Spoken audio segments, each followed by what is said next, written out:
Secara umum, ikan bernafas dengan menyerap oksigen terlarut melalui insangnya. Oksigen terlarut akan selalu ditemukan di air. Jadi, kebanyakan hewan di laut dalam dapat bernafas dengan normal, menggunakan insang atau paru-paru mereka, seperti ikan di permukaan. Namun, di zona mesopelagis atau zona twilight, keadaan mulai menjadi gelap, tapi oksigen masih lumayan banyak. Di zona bathypelagis atau zona midnight, kondisi habitat akan semakin ekstrim. Ada banyak faktor yang mengancam kehidupan makhluk yang tidak semestinya berada di sana. Mulai dari ketiadaan cahaya, tekanan air yang semakin tinggi, suhu rendah, nutrisi rendah, kandungan oksigen terlarut yang rendah, hingga keterbatasan makanan. Salah satu adaptasi ikan dan hewan lain di laut dalam adalah memiliki tingkat metabolisme yang sangat rendah, yang berarti mereka membutuhkan lebih sedikit oksigen daripada ikan di permukaan.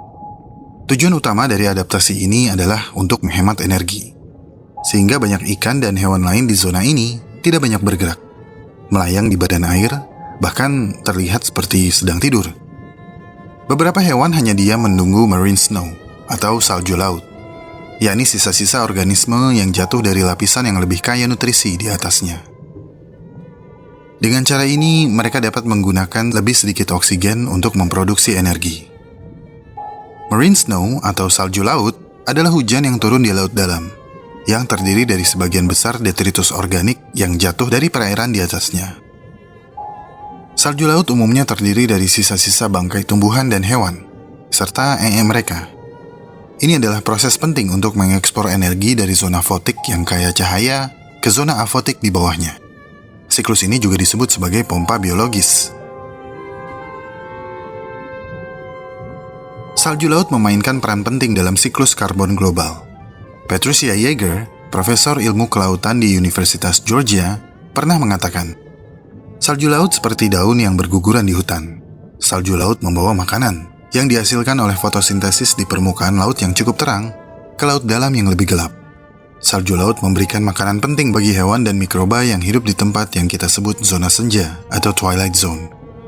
Rata-rata, curah hujan salju ini bertambah hingga sekitar 2 buah apel per meter persegi. Tidak banyak, tapi sepertinya sudah cukup untuk menghidupi hewan di laut dalam.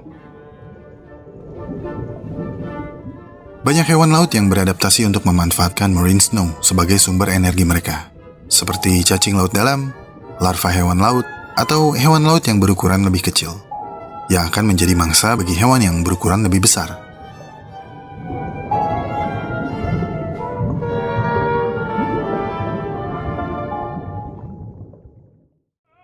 Ini adalah zona senja atau twilight zone, titik di mana habitat mulai menjadi kejam terhadap para penghuninya, yang memaksa mereka beradaptasi dengan sempurna dari keterbatasan fisiknya. Tidak sedikit yang harus menghadapi kegelapan seumur hidupnya, sehingga banyak hewan yang memiliki mata yang sangat besar, seperti owlfish misalnya, yang memiliki mata yang sangat besar, yang mampu menyerap cahaya dari segala arah. Teleskop fish memiliki perilaku seperti namanya, seperti teleskop. Mengapung berdiri menghadap ke atas supaya matanya mampu menerima sedikit cahaya untuk membantu melihat mangsa yang lewat di atasnya. Di sisi lain, ikan seperti whalefish memiliki mata yang relatif kecil dibandingkan ukuran tubuhnya. Whalefish tidak bisa melihat keadaan di sekitar mereka